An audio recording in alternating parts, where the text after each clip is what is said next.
Chaque année, depuis 1992, Vélo Magazine récompense le meilleur coureur cycliste au terme de la saison, à l'image de la cérémonie du Ballon d'Or au football.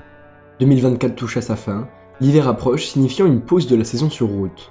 Celle-ci fut particulièrement riche, époustouflante par ses résultats, ses records, embellie par les Jeux Olympiques. Ces 10 principaux acteurs se réuniront le 6 décembre prochain, finalistes pour peut-être remporter le Vélo d'Or 2024. Dans cette vidéo, on se consacrera principalement sur la récompense majeure de la cérémonie, c'est-à-dire le prix masculin récompensant le meilleur coureur de l'année. Mais on aura tout de même un mot pour les autres trophées, notamment celui du Vélo d'Or féminin. Alors, voici les finalistes, voici mes pronostics. Ils sont au nombre de 10, c'est beaucoup, alors j'ai décidé de retenir seulement 5 concurrents. Comme le jury, une trentaine de journalistes internationaux qui vont faire ressortir 5 coureurs parmi les 10 présélectionnés. Avant de commencer, je veux bien signifier que c'est mon classement, mes pronostics, et je suis curieux de connaître le vôtre, alors n'hésitez pas à m'en faire part en commentaire. Bon, passons aux choses sérieuses. Il faut commencer par faire un premier tri, alors même si pour tous, le palmarès 2024 est impressionnant, certains sont quand même moins denses, moins prestigieux, et moins significatifs que d'autres. Mark Hirschi is the winner of the Classica San Sebastian. Mark Hirschi, une belle saison, de classiques surtout. Mais soyons francs, aucune course emblématique n'a été remportée, donc c'est plutôt logiquement qu'il ne passera pas notre premier tour. Matteo Jorgensen qui va succéder à son coéquipier Christophe Laporte au passage sur la ligne ici à Waregem. Matteo Jorgensen, même chose, on notera quand même un Paris-Nice accompli devant Evenepoel ou encore sa victoire sur à travers les Flandres. Mais ça ne suffira pas pour l'Américain.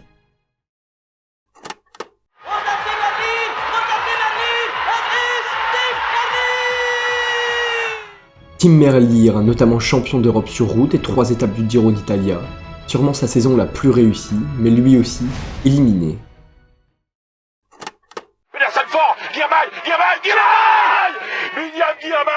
Là, ça m'a fait mal au cœur de faire ce choix. Vous pouvez le comprendre, j'ai sorti une vidéo à son effigie. Binyam Girmay, quelle bonne surprise. Il a marqué pour toujours l'histoire du Tour de France et par la même occasion, l'histoire de son continent. Croyez-moi, ce n'est que le début pour le sprinter de 24 ans, mais à mon goût, il lui manque une belle classique pour espérer plus haut.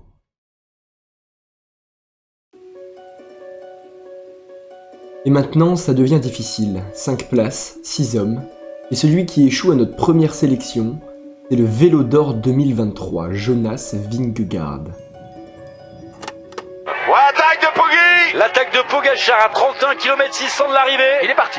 Et Vingegaard n'est pas là. Il a regardé sur le côté, il peut pas y aller. Pour le Danois, un constat simple s'impose. Sa saison, c'est le Tour de France, et le Tour de France, il ne l'a pas gagné. Cette année, l'excuse est valable, mais à côté de ça, le palmarès est trop mince pour espérer un top 5. Il fait donc deuxième de la grande boucle en remportant une étape. Il gagne Tirreno Adriatico et le Tour de Pologne. C'est bien, mais ça ne suffira pas car devant lui, on a 5 monstres. 5 coureurs fantastiques qui nous auraient suffi pour alimenter la saison. Mais habituellement, Vingegaard est présent. Il intègre même facilement les premières places, alors qui a pu bien s'incruster parmi les gros noms cette année? Ben O'Connor. On peut lever les bras, elle est monumentale celle-là. Bravo Ben. Ben O'Connor s'impose et va chercher le maillot rouge. Ici, à Junqueira. Quelle émotion. Quelle émotion. Il y aura certainement débat avec le Danois, mais au-delà du palmarès d'O'Connor, c'est une histoire, un inattendu. C'était un jeune coureur au talent reconnu, mais qui a subi des passages à vide difficiles. Cette saison 2024 est un grand pas pour sa carrière. D'abord un très bon début de saison, embelli par sa 4ème place sur un Giro d'Italia imprenable et sans concurrence. O'Connor arrive sur la Vuelta à l'esprit léger. 6ème étape, notre Australien se glisse dans la bonne échappée qui prend rapidement une avance considérable. Sans réels rivaux au sein du groupe de tête, il s'impose avec plus de 6 minutes 30 d'avance sur les favoris. Un coup de théâtre. Erreur de jugement des autres leaders? Certainement. Il perd du temps au fil des jours, mais se bat pour garder son maillot rouge. Avant le dernier week-end de course, il n'a que 5 secondes d'avance sur Roglic. Il parviendra quand même à garder sa 2ème place et devient le premier Australien à réaliser cet exploit sur le Tour d'Espagne.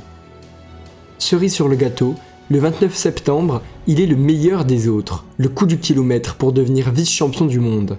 À l'image de sa saison, il est surprenant, audacieux et se place logiquement parmi les grands. O'Connor aura loupé le podium de peu et peut en vouloir au seul coureur qui l'aura rattrapé au classement général de la Vuelta, Primož Roglič. Mais il va gagner aussi cette étape et prendre le maillot jaune. Primož Roglič, nouveau leader. Pas de podium pour le Slovène, l'année est pourtant réussie. Après sa victoire sur le Dauphiné, il avait pour objectif la grande boucle.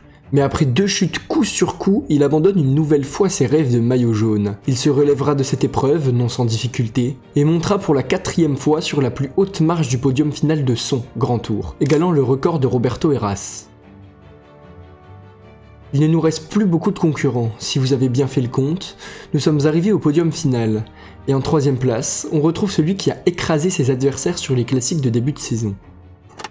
Un nouveau chef-d'œuvre de Mathieu Van Der Poel, un 5e monument déjà dans la carrière du Néerlandais. Le Tour des Flandres pour la 3e fois après un raid de 45 km. Mathieu Van Der Poel, les années s'enchaînent et se ressemblent, toujours à un niveau impressionnant. C'est simple, arrivé le mois de mars, MVDP fait son entrée. Avec classe, s'il vous plaît. D'abord le 3 pour s'échauffer, puis l'enchaînement qu'il rêvait mais qu'il n'avait jamais réussi à accomplir. Tour des Flandres à Paris-Roubaix. En fin de saison, il terminera par une place sur le podium du championnat du monde, mérité. J'aimerais mettre du suspense, ouvrir le débat, mais cette année, ce n'est pas possible. Alors je ne vais pas vous faire attendre. Sans surprise, celui qui échoue au trophée, c'est Remco Evenepoel. Remco Evenepoel remporté cette dernière étape de Paris-Nice. La victoire pour Remco Evenepoel.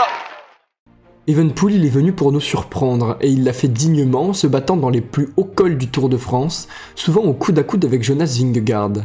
Mais lui, sa saison ne se résume pas à la grande boucle.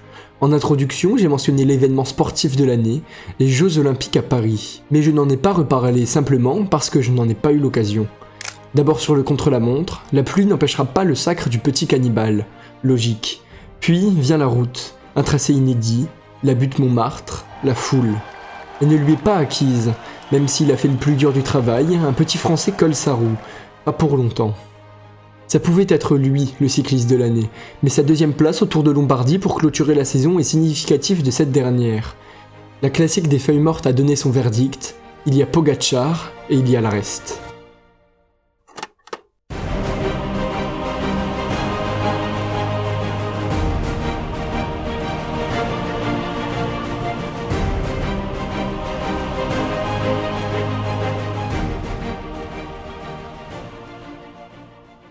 Faut-il vraiment le présenter? Tadej Pogačar a totalement surclassé tous ses adversaires et avec une facilité déconcertante. Même Merckx le dit, il est entré dans la catégorie des plus grands coureurs de tous les temps.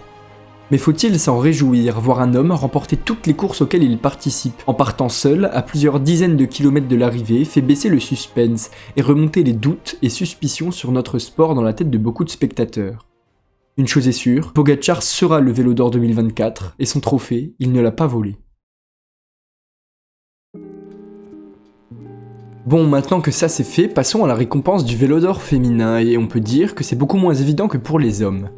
Entre la surprise de voir Nieva Doma remporter le Tour de France, la régularité impressionnante de Lotte Kopecky et le titre olympique de Faulkner ainsi que la spécialiste du contre-la-montre Grace Brown, le choix est difficile, d'autant plus que j'admets ne pas être un grand spécialiste du cyclisme féminin. Cependant, s'il fallait voter, le titre je le donnerais sûrement à Elisa Longo Borghini.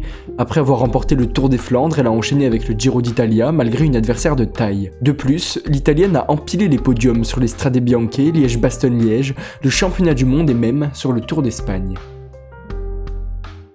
Le trophée Eddy Merckx, récompensant les coureurs de classique, est toujours intriguant. Cette année, Mathieu Van Der Poel s'est clairement positionné comme un favori, mais je ne vois pas comment Tadej Pogačar ne peut pas faire le doublé. Entre le championnat du monde, Liège-Bastogne-Liège, le Lombardia, voire même les Strade Bianche, il a simplement gagné partout où il était, sauf peut-être sur Milano-San Remo où il a dû se contenter d'un podium. Côté féminin, la victoire devrait revenir à Lotte Kopecky, elle aussi championne du monde et gagnante des Strade Bianche, elle a également su maîtriser les pavés de Paris-Roubaix. Enfin, terminons par la récompense qui nous intéresse, nous, Français, le trophée Bernard Hinault. Il faut dire que la saison française n'a pas été impressionnante et qu'aucun coureur tire réellement son épingle du jeu pour succéder à Christophe Laporte. Mais un coureur a su toucher nos émotions pour sa dernière saison complète. D'abord sur Liège-Bastogne-Liège, Romain Bardet termine 2e derrière Tadej Pogačar, soit une victoire pour beaucoup d'entre nous. Mais surtout, il nous a fait rêver sur sa course, le Tour de France, en attaquant à 50 km de l'arrivée, et avec panache, il a endossé son premier et dernier maillot jaune de sa carrière. On espère tout de même voir un coureur français intégrer le top 10 du classement du Vélo d'Or l'année prochaine. Mais en attendant, partagez vos pronostics pour toutes ces récompenses en commentaire, et n'hésitez pas à vous abonner ou même à soutenir la chaîne si vous en avez la possibilité.